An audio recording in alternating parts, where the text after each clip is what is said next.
Hey guys, this is Brad from Blue Nile Farm. Today I want to talk about the chain harrow and some of the benefits it can be used. You know, it's kind of like a forgotten piece of equipment. You rarely see a lot of people using them. In Europe, you see them use it a lot in hayfields, and I don't really see anybody in my area even thinking about having one. If they do, they have the little tiny ones from Tractor Supply, and they pull them behind ATVs and small tractors.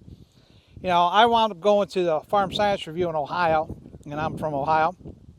And my biggest thing is I have horses, so I was looking for something for dealing with the manure issue in my pastures, and that's a lot of times why people originally purchased them.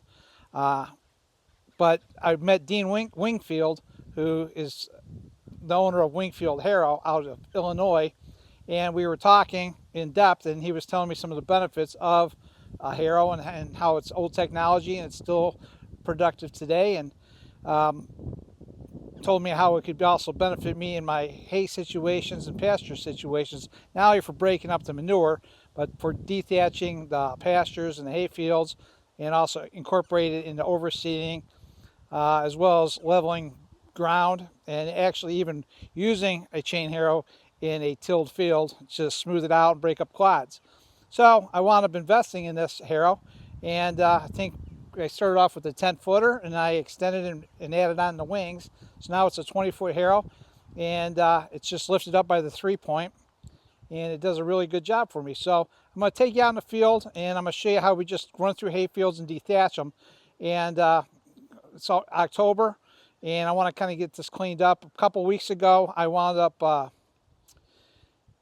baling second cut off of these fields, and so I want to clean the remnants off that are sitting there and that currently exist in the field, and also to kind of aerate the soil and just basically, especially right now in October, a lot of our orchard grass is starting to come up really thick, and I want to just invigorate the growth. So this is a good time to do it, and weather's dry, and we're about ready to start changing our leaves right now, and leaves are starting to fall. So um, let's go out the field and I'll show you how this is done.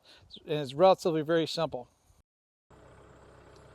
So here's a hay field that we're going to run into. It's a small field, nothing big, nothing exciting, but it's a real small field. But it has some dead grass in here from when I baled it, and it could use a good combing. You can see that the orchard grass is starting to come up a little bit, but this field needs a little bit of help, and it's really suffers the most from a lot of the wet weather. This field holds a lot of water and has tons of dead furrows in it, and I really need to plow this up again. And the guy that plowed it made these dead furrows, and I can't stand them. For hay, dead furrows are terrible, especially when they're really close together, because as soon as you rake it, and I have a double rakes, you know, I almost always put them right in the dead furrow. I can't stand them. So, and they just hold water. But anyway, this thing definitely has a lot of dead grass. You can see maybe down here, a lot of some of the dead grass that's here. Well, we're going to be pulling it up. We're going to run the chain harrow through, and I'll show you how it's done. All you do is go back and forth to make rows, and you basically make a striped look in your fields. It's relatively very simple. Just wanted to show you the drag that's hanging. Now this tractor's lifting this up pretty well, and it's a Kubota 7060, 70 horse tractor. But you can see I'm draped pretty good as far as transport goes. So, and that's why I love the hydraulic top link. I use it on the tractor, and I also have one of those quick attach plates, a Land Pride. And that, I tell you, between those two units on top of this rake makes a big difference. And I will tell you, definitely consider, even if you don't get the quick attach plate, you definitely want a hydraulic top link. That makes and breaks setting this thing down in the field a lot easier at the right angle. And you kind of want to have it set back a bit as we go. But now let's get started.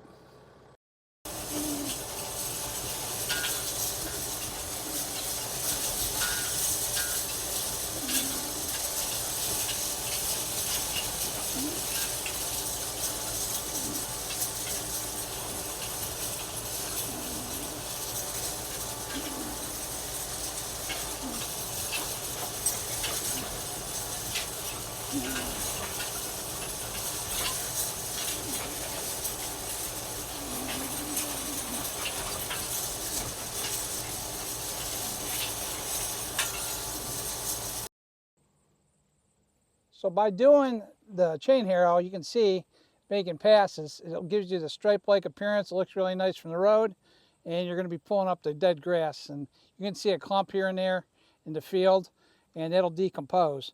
But it definitely pulled up a lot of grass and made a big difference. And I think it's well worth doing, and especially because, you know, when you have dead grass laying in the field, just like wet hay in a field, it never dries out.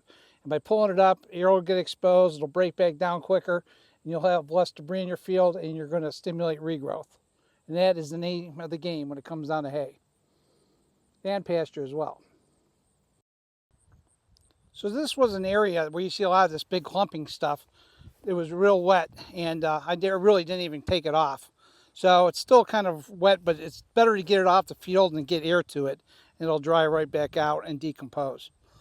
And you can see a lot of dead grass if you look in this field. And it doesn't hurt it at all. And if you do it again in the spring, this stuff will decompose again, and you just keep lifting it up and decomposing it, and you'll be in good shape. Hey guys, thanks for watching the video. I do think that running this chain harrow is a benefit in hay fields, especially ripping out old grass. You know, that stuff just sits there over the winter time. It doesn't really decompose as much. By lifting it out of the soil makes a big difference. So I highly suggest, you know, taking and trying the chain harrow for a while. I think it's well worth the investment. It's not a really costly piece of equipment in comparison to a lot of others, and it has its benefits. I think the biggest problem is I don't use it enough. And I think it would be definitely something to do. So even if you just get done with a hay field, you got to look at it from this perspective.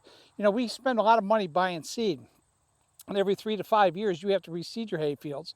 But if you can take a chain harrow and try to dethatch it right after you took off your first cut, and even if it's a more mature stand and you had, you know, seeds that actually landed on the ground, you're incorporating them back into the earth, and you're basically reseeding your own fields. And that's really the name of the game. And I think it's really beneficial to have a chain harrow, just not only for the aeration standpoint, but also for trying to put some overseeding down too.